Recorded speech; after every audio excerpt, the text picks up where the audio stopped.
नमस्कार दोस्तों, आपका स्वागत है इस चैनल की एक नई शुरुआत में जिसका नाम है एडिटोरियल एनालिसिस।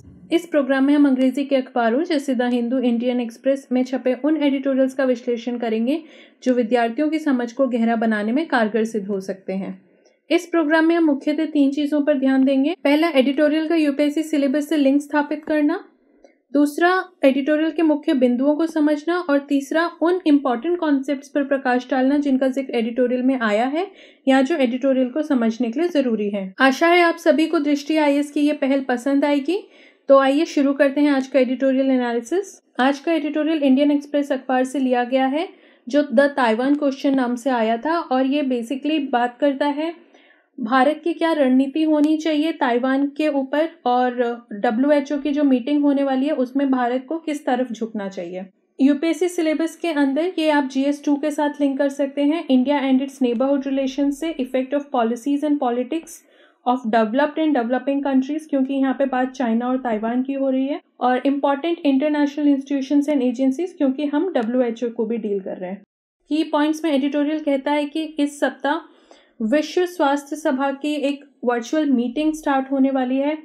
जैसा कि आपको पता होगा, WHO एक हेल्थ एजेंसी है दुनिया की, विश्व स्तर की, और इसकी एक असेंबली कंडक्ट होने वाली है इस सप्ताह, जिसमें ताइवान को आमंत्रित करने पर सवाल जो है वो उग्र राजनीति का मुद्दा बन चुका है और इस पे लगातार विवाद चल रहा है। WHO जो है वो सभी सदस्य राज्यों यानी मेंबर स्टेट्स जो हैं WHO के, इस वक्त 194 मेंबर स्टेट्स हैं WHO के, उनके सारे मंत्रियों को एक साथ लेकर आती है और विश्व में जो भी स्वास्थ्य के मुद्दे हैं, जो भी हेल्थ इश्यूज हैं, उसके बारे में डिस्कशंस होते हैं। इस वक्त जो मुद्दा गरमाया हुआ है वो ताइवान को लेके है, क्योंकि एक तरफ ताइवान खुद को एक स्वतंत्र राज्य मानता है और खुद को ROC नाम से यानी रिपब्लिक ऑफ चाइना नाम से एक स्वतंत्र देश मानता है, जबकि चाइना इसे अपना ही एक प्रोविंस मानता है और ये कहता है कि क्योंकि ताइवान जो है वो चाइना का ही पार्ट है, इसलिए अगर चाइना असेंबली में पार्ट ले रहा है तो ताइवान अलग से कैसे ले सकता है जबकि वो उसी देश का पार्ट है। इसी चीज को लेके यहाँ पे परेशानी इसलिए बन रही है क्योंकि 2016 तक ताइवान ने एक अलग देश के अस्तित्व में WHO में भाग लिया था, लेकिन 2016 के बाद से चाइना जो है ये नहीं चाह रहा है कि ताइवान एक अलग मेंबर स्टेट की तरह WHO में पार्ट ले। अब यहाँ पे भारत के लिए कश्मकश की स्थिति बन चुकी है, वो इसलिए क्योंकि भारत यहाँ पे एग्जीक्यूटिव चेयर संभालने वाला है अगले 3 साल के लिए, और ताइवान शिरकत करेगा WHO में एक अलग राज्य की तरह या नहीं, ये डिसीजन जो है अब भारत के ऊपर आ रहा है। जो लोग ताइवान को सपोर्ट करते हैं, जो देश है प्रोपोनेंट्स जो हैं इस बात के, वो ये कह रहे हैं कि ताइवान ने कोविड-19 को लेके जो रणनीति अपनाई है वो काफ़ी सफल रही है और इसके खिलाफ अंतर्राष्ट्रीय सहयोग में भी ताइवान ने बहुत बड़ी भूमिका निभाई है, इसलिए ताइवान का शिरकत करना बहुत ज़रूरी है। हालांकि चीन जो है वो ताइवान के बैठक में शामिल होने देने से मना कर रहा है। जैसे कि अभी बताया, चीन कह रहा है कि अगर वो हमारा ही पार्ट है तो अलग से ताइवान को क्यों बुलाया जाए, जबकि ताइवान जो है वो इस तथ्य की ओर इशारा कर रहा है कि 2009 से 16 के बीच जो है जितनी भी मीटिंग्स हुई हैं WHO की, उसमें ताइवान ने भाग लिया था, तो इस वक्त उसे क्यों अलग से रखा जाए जबकि कोविड-19 में उसने अपनी सफलता दर्ज करवाई है।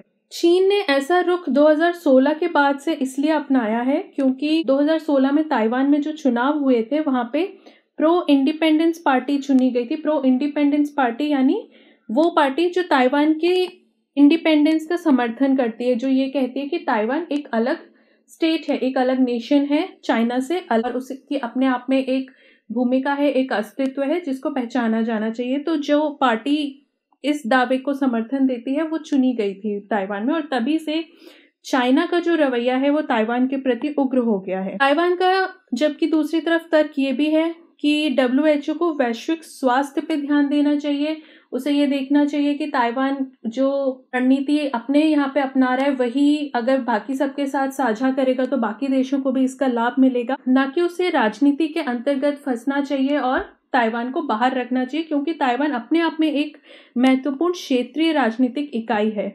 इसीलिए एक इंडिपेंडेंट स्टेट होने के नाते ये जरूरी है कि ताइवान भी इस मीटिंग में भाग ले। अगर आप मैप देखें तो चाइना जो है ये बड़ी कंट्री है और ताइवान जो है जिसकी राजधानी तैपेई है वो इधर पड़ती है ईस्टर्न कोस्ट पे चाइना के। ये आपका ईस्ट चाइना सी है, ये आपका साउथ चाइना सी है। इधर आपका पैसिफिक ओशियन है, भारत इस तरफ है। ये आपका नॉर्थ कोरिया है, साउथ कोरिया है।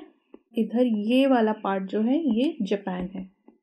इधर आपके सारे साउथ ईस्ट एशियन कंट्रीज हैं। तो ताइवान जैसा कि आप देख रहे हो ये एक अलग से द्वीप भी है, ये चाइना मेनलैंड का पार्ट नहीं है और अलग से अपने आप को रिकग्नाइज भी करता है। जो चाइना है वो अपने आप को पीपल्स रिपब्लिक ऑफ चाइना मानता है और ताइवान जो है ये भी अपने आप को चाइना मानता है, लेकिन एक विभिन्न चाइना जिसका नाम है ROC यानी Republic of China. One China policy के तहत अगर आप ये मानते हो कि चाइना नामक एक ही देश है तो या तो आपको PRC को मानना पड़ेगा यानी पीपल्स रिपब्लिक ऑफ चाइना, या ROC को मानना पड़ेगा।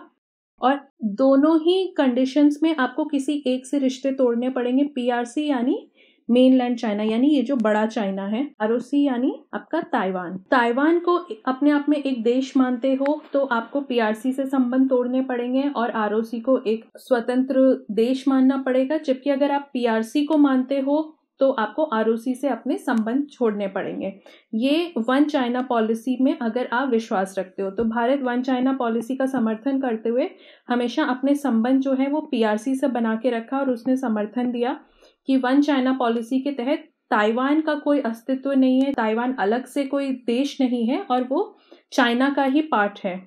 एडिटोरियल आगे कहता है कि भारत के लिए कठिन विकल्प होने वाला है क्योंकि इस सप्ताह WHO के कार्यकारी बोर्ड यानी एग्जीक्यूटिव बोर्ड जो है WHO का, उसकी अध्यक्षता जो है वो भारत के पास आ रही है।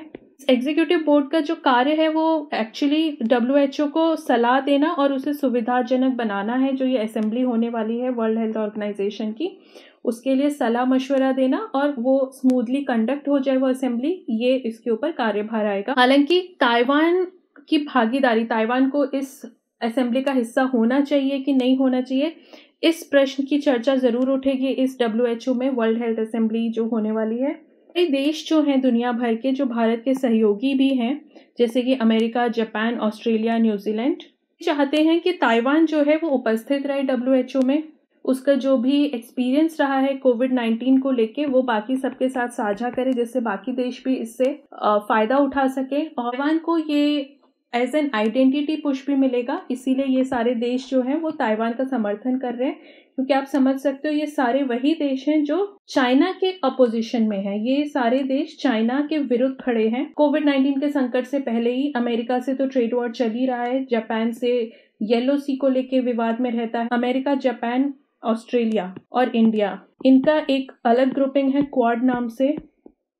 चाइना जो बढ़ रहा है अस्तित्व में वन बेल्ट वन रोड के चलते भी, और बाकी जो स्ट्रैटेजिक राइज हुई है चाइना के, उसके अगेंस्ट ये जो ग्रुप बना है ये चाइना की कंटेनमेंट में काम करता है। ये सारे चाह रहे हैं कि ताइवान को WHO में शिरकत करने का मौका मिलना चाहिए, जबकि चीन सरकार जो है जाहिर सी बात है अपने संबंधित पक्षों का समर्थन करते हुए भारत पर दबाव डाल रही है कि जैसे भारत ने हमेशा माना है वन चाइना पॉलिसी को, उसी तरीके से भारत को अभी भी इसी पॉलिसी का समर्थन करना चाहिए और चाइना के विरुद्ध कोई भी कदम नहीं उठाना चाहिए। एडिटोरियल आगे कहते हैं कि भारत के पास उपलब्ध विकल्प कौन कौन से हैं। सबसे पहले कि भारत सरकार का जो भी निर्णय हो, हम जो भी निर्णय लें वो छीटाकशी या किसी के डर की वजह से ना हो, ना इसलिए हो कि चाइना क्या करेगा अगर हम उसके विपरीत जाते हैं, ना इस वजह से हो कि US क्या करेगा अगर हम ताइवान को नहीं बुलाते हैं, जो कि एक संकेत होगा हम चाइना के साथ खड़े हैं। कुछ लोग हैं वो कह रहे हैं कि हमें चीन को उसी की भाषा में जवाब देना चाहिए। जैसा कि आपको पता होगा भारत की वन इंडिया पॉलिसी है कश्मीर को लेके, जहाँ पे भारत ये कहता है कि कश्मीर जो है वो भारत का ही एक अंग है, वो भारत से अलग नहीं है। तो कश्मीर का मुद्दा बार बार UNSC में या UN में नहीं उठाना चाहिए क्योंकि ये वो भारत का आंतरिक मामला है, इसीलिए इसे किसी भी अंतर्राष्ट्रीय स्तर पर उठाने का बात बनती ही नहीं है। जबकि भारत ने अभी अगस्त में जब जम्मू कश्मीर को UT बनाया था तो चाइना ने जरूर ये मामला जो है वो UNSC में उठाया था, जो कि भारत की वन इंडिया पॉलिसी के खिलाफ जाता है। तो जब चाइना नहीं मान रहा है और बार बार कश्मीर के मुद्दे को अंतर्राष्ट्रीय स्तर पर उठा रहा है क्योंकि वो पाकिस्तान की सांठगांठ में काम करता है, तो भारत को भी एक जैसा रवैया नहीं अपनाना चाहिए वन चाइना पॉलिसी को लेके। और अब ये वक्त आ गया है कि भारत चीन को उसी के लहजे में, उसी की भाषा में जवाब दे। जब चाइना नहीं बाज आ रहा है वन इंडिया पॉलिसी के बार बार विरुद्ध जाने में, तो हम वन चाइना पॉलिसी के सपोर्ट में हमेशा क्यों खड़े रहे।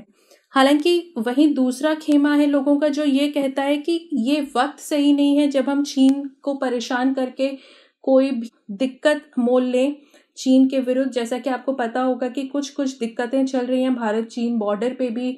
डोकलाम इशू कुछ साल पहले ही होके निपटा है, और चाइना जो है वो पाकिस्तान के समर्थन में रहता है, तो हमें उसे और ज़्यादा मौके नहीं देने चाहिए भारत के विरुद्ध जाने के लिए। और चाइना इंडिया के रिलेशन पहले ही बहुत अच्छी जगह पे नहीं है, तो हमें इन्हें और ख़राब करने की तरफ नहीं जाना चाहिए। आगे के रास्ते में एडिटोरियल कहता है कि किसी भी एक तरफ जाना, या तो चाइना को पूरी तरह सपोर्ट करना या चाइना को पूरी तरह अपोज करना भारत के लिए ठीक नहीं होगा।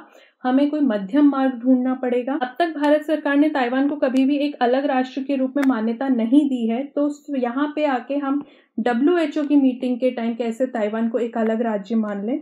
दूसरी तरफ हमें ये भी नहीं करना है कि हम ताइवान को बिल्कुल ही नज़रअंदाज करके चीन को ये इशारा करें कि हम बिल्कुल समर्पित हैं चाइना के लिए, और चाइना जैसा कहेगा हम आंख मूंद के मानते चलेंगे। हमें अपना मत ज़रूर रखना चाहिए, और हम उनसे डायलॉग के लिए में भी बात कर सकते हैं ताइवान से, लेकिन पूरी तरह ना तो ताइवान को खारिज करना चाहिए, ना ही ताइवान को पूरी तरह एक स्वतंत्र राष्ट्र की तरह WHO में इनवाइट करना चाहिए। भारत के लिए बेहतर है एक मध्यम मार्ग अपनाना, और इस मुद्दे में राजनीति की बजाय योग्यता और गैर राजनीतिक समालोचना के लिए हम ताइवान को बुला सकते हैं और उससे बोल सकते हैं कि वो अपना जो भी एक्सपीरियंस है कोरोना को लेके वो बाकी देशों के साथ बांटे, जिससे बाकी सारे देश जो हैं तो उनको भी लाभ मिले इस महामारी से लड़ने में।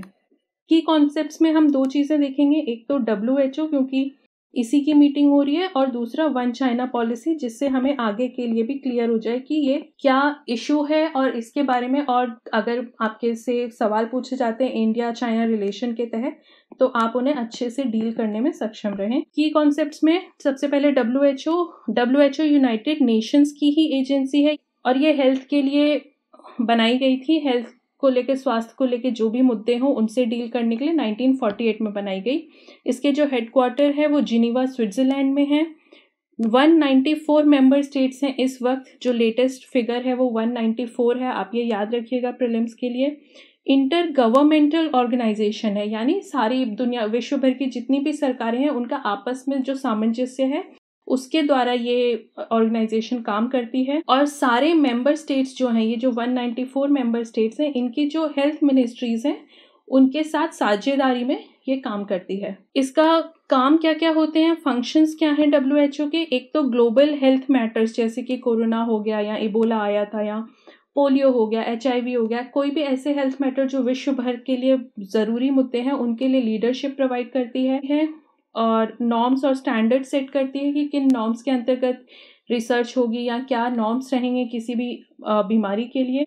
पॉलिसी ऑप्शंस बताती है देशों को कि किसी भी बीमारी के लिए उन्हें क्या क्या पॉलिसी अपनानी चाहिए। 7 अप्रैल 1948 से इसने काम करना शुरू किया, जिसको हम वर्ल्ड हेल्थ डे की तरह भी मनाते हैं। अब जो ये मीटिंग हो रही है वो वर्ल्ड हेल्थ असेंबली नाम से हो रही है। तो world health assembly actually WHO की सुप्रीम डिसीजन मेकिंग बॉडी है, यानी सारे जो डिसीजंस WHO के आते हैं वो इस बॉडी के तहत ही बनते हैं। जनरली ये जो वर्ल्ड हेल्थ असेंबली की मीटिंग जो है वो हर साल मई में होती है, और जितने भी 194 मेंबर स्टेट्स हैं WHO के, इन सब के डेलीगेट्स जो हैं ये इस मीटिंग को अटेंड करते हैं। इसका मेन जो कार्यभार होता है वो ये मुद्दा डिसाइड करना होता है वर्ल्ड हेल्थ ऑर्गेनाइजेशन कौन कौन से रणनीति अपनाएगी किसी भी बीमारी या किसी भी हेल्थ कंडीशन को लेकर। ये वर्ल्ड हेल्थ ऑर्गेनाइजेशन की फाइनेंशियल पॉलिसीज़ का भी हिसाब किताब रखती है कि पैसा कहाँ जा रहा है, कितना जा रहा है, कैसे खर्च हो रहा है, और बजट भी अप्रूव करती है। ये यूनाइटेड नेशन की जो संस्था है इकोनॉमिक एंड सोशल काउंसिल, उसके साथ अग्रीमेंट में उसके साथ काम करती है। अब एक एग्जीक्यूटिव बोर्ड होता है जिसकी सदस्यता भारत को मिलने वाली है, जैसा कि हमने देखा था। तो ये जो एग्जीक्यूटिव बोर्ड होता है ये एक्चुअली 34 इंडिविजुअल्स का होता है, जो या तो हेल्थ फील्ड में क्वालिफाइड होते हैं, और मेंबर स्टेट कुछ 194 में से 34 जो देश होते हैं उनको सेलेक्ट किया जाता है, और वो अपने रिप्रेजेंटेटिव्स भेजते हैं इस एग्जीक्यूटिव बॉडी में, एग्जीक्यूटिव बोर्ड में, जो ये बोर्ड बनाते हैं। तो ये जो मेंबर स्टेट्स हैं, जो 34 मेंबर स्टेट्स हम यहाँ पे बात कर रहे हैं वो 3 साल के लिए इलेक्ट होते हैं, जिसमें इस बार इंडिया हुआ है। और इसका मेन फंक्शन जो होता है वो वर्ल्ड हेल्थ असेंबली को एजेंडा देता है, और वर्ल्ड हेल्थ असेंबली जो है वो WHO को आगे बताती है डिसीजंस या पॉलिसीज जो भी लेने हैं। WHO और इंडिया के बारे में देख लेते हैं। भारत जो है 12 जनवरी 1948 को WHO का मेंबर बना, और इसका regional office south east Asia के लिए जो है वो नई दिल्ली में है। इंडिया जो है वो इसके एग्जीक्यूटिव बोर्ड में सेलेक्ट होने वाला है, और 73rd वर्ल्ड हेल्थ असेंबली जो होगी 18 से 19 मई के बीच, पहली बार ये वर्चुअल गैदरिंग होगी। पहली बार सच में लोग नहीं जा रहे हैं असेंबली अटेंड करने, जबकि इंटरनेट और कंप्यूटर के थ्रू अपने अपने ही देशों से ये असेंबली में भाग लेंगे। यहाँ पे इंडिया जो है वो जापान को रिप्लेस कर रहा है एग्जीक्यूटिव बोर्ड में, और ये 34 मेंबर का जो एग्जीक्यूटिव बोर्ड है उसको हेड कर रहा है इंडिया एक्चुअली। तो WHO के जो इस टाइम डायरेक्टर जनरल हैं टेड्रोस अधनॉम घेब्रेयेसस, इनके साथ मिलके काम करेगा इंडिया का जो भी नॉमिनी होगा। WHO पिछले कुछ टाइम में बहुत सारे क्रिटिसिज्म के अंडर भी आया था। तो इसमें मेन चैलेंजेस क्या हैं WHO में इस वक्त? सबसे पहले कि ये डोनर फंड्स पे डिपेंडेंट है, ये अपने आप फाइनेंशियली स्टेबल नहीं है, और जो कुछ रिच कंट्रीज हैं जैसे US हो गए या यूरोप की कंट्रीज हो गई, वो या तो डोनेशन देती हैं या बड़ी बड़ी फाउंडेशन जैसे बिल मेलिंडा गेट्स फाउंडेशन जो है वो फंडिंग करती है। और WHO की जो ये इनसफिशिएंट फंडिंग है, स्ट्रक्चरिंग है, स्टाफिंग और ब्यूरोक्रेसी की वजह से ये अपना काम ठीक तरीके से कर नहीं पाता और इन एजेंसीज और देशों पर निर्भर रहता है। WHO लगातार क्रिटिसिज्म में आ रहा है, वो इसलिए क्योंकि 2014 में वेस्ट अफ्रीका में जो इबोला एपिडेमिक आया था, इबोला नाम से जो महामारी आई थी, वो ठीक से हैंडल नहीं कर पाया था और ये महामारी बहुत फैल गई थी। इसके अलावा अभी कोविड-19 को लेके भी WHO का जो रवैया रहा है या जो जानकारियां इसने दी हैं जब से कोविड-19 शुरू हुआ, उसके लिए वो क्रिटिसिज्म पे आया है। स्पेशली US ने लगातार ये कहा है कि WHO जो है वो चाइना के साथ साठगांठ में काम कर रहा है, इंडिपेंडेंट तरीके से काम नहीं कर रहा है, और इस वजह से कोविड-19 जो है वो इतना फैल गया। अगर WHO ने ठीक से काम किया होता, ठीक से जानकारी दी होती, तो बाकी देश इससे निपटने में बेहतर स्थिति में होते। और इसी वजह से US ने जो है फिलहाल WHO की फंडिंग भी बंद कर दी है। तो वन चाइना पॉलिसी बेसिकली ये कहती है कि दुनिया में एक ही चाइना है, जबकि एक्चुअल में 2 चाइनीज गवर्नमेंट आप मान सकते हो, पीपल्स रिपब्लिक ऑफ चाइना और रिपब्लिक ऑफ चाइना जो हमने बात की थी ऊपर। लेकिन बावजूद इसके वन चाइना पॉलिसी के तहत एक ही चाइना है पूरी दुनिया में। तो अगर आप वन चाइना पॉलिसी में यकीन रखते हो और फॉलो करते हो तो आपको या तो PRC को चाइना मानना पड़ेगा या आपको ROC को चाइना मानना पड़ेगा। PRC यानी मेनलैंड चाइना और ROC यानी ताइवान। चाइना जो है वो ताइवान को एक ब्रेक अवे प्रोविंस की तरह देखता है। वो कहता है कि ठीक है, कुछ वक्त के लिए ये चाइना से टूट चुका है, लेकिन धीरे धीरे वो मेनलैंड चाइना का पार्ट बन जाएगा, और अभी वो उसको सिर्फ अपने एक प्रोविंस की तरह मानता है, यानी वो बड़े चाइना का ही एक छोटा राज्य है जो कि इसी में सम्मिलित है। जबकि जो ताइवान है यानी ROC, वो अपने आप को एक डेमोक्रेटिक और सेल्फ रूल कंट्री मानता है। आपको पता होगा चाइना जो है वो कम्युनिस्ट गवर्नमेंट है और जो ताइवान है वो डेमोक्रेटिक है। ROC यानी रिपब्लिक ऑफ चाइना नाम से ताइवान अपनी पहचान रखता है, जबकि चाइना जो है वो इसे चाइनीज तैपेई कहने में यकीन रखता है, और वो कहता है कि ये चाइना का क्योंकि प्रोविंस है, तैपेई उसकी राजधानी है, इसीलिए इसे चाइनीज तैपेई कहना चाहिए और ROC नाम का कोई जगह एग्जिस्ट नहीं करती है। इंडिया का क्या पोजीशन है वन चाइना पॉलिसी पे? 1949 से ही इंडिया जो है वो वन चाइना पॉलिसी को मानता है, और दोनों ताइवान और तिब्बत भी आपको पता होगा कि चाइना लगातार क्लेम करता है कि तिब्बत उसी का पार्ट है, जबकि तिब्बत की गवर्नमेंट इन एग्जाइल नाम से चलती है और दलाई लामा उसके हेड जो हैं वो भारत में ही धर्मशाला में एग्जाइल में है काफी टाइम से। तो बावजूद इस सब के भारत जो है वो ताइवान और तिब्बत को चाइना का ही पार्ट मानता है और वन चाइना पॉलिसी में विश्वास रखता है। हालांकि भारत इसे एक डिप्लोमेटिक पॉइंट के तहत भी इस्तेमाल करता है, रणनीतिक पॉइंट के तहत, कि अगर चाइना भारत की वन इंडिया पॉलिसी में यकीन रखता है जो कि भारत की कश्मीर को लेके है, तभी भारत वन चाइना पॉलिसी को तवज्जो देगा। और जैसा कि आपको पता होगा 2014 में नरेंद्र मोदी जी की जब स्वेरिंग इन सेरेमनी हुई थी प्राइम मिनिस्टर के लिए, तो उन्होंने इस सेरेमनी में दोनों ताइवान और तिब्बत दोनों के रिप्रेजेंटेटिव्स को बुलाया था, जो अपने आप में ये संकेत करता है कि भारत वन चाइना पॉलिसी से दूर हट रहा है। और ये एक बहुत स्ट्रॉन्ग सिग्नल था चाइना के लिए कि या तो वो भी वन इंडिया पॉलिसी को सपोर्ट करे या फिर भारत भी वन चाइना पॉलिसी को सपोर्ट नहीं करेगा और ताइवान और तिब्बत को एक अलग अंग की तरह मानेगा, अपने आप में स्वतंत्र मानेगा।